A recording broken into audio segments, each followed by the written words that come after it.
This Honda vehicle's electric parking brake is extremely easy to set and release. Simply push the button to set the brake. And to release it, just depress the brake pedal and pull the button back while the ignition is on.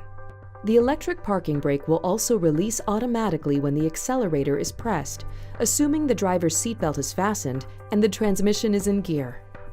The automatic brake hold makes stop-and-go driving more convenient. Engage automatic brake hold by pressing that button, located near the electric parking brake. The driver's seatbelt must be fastened for this feature to work.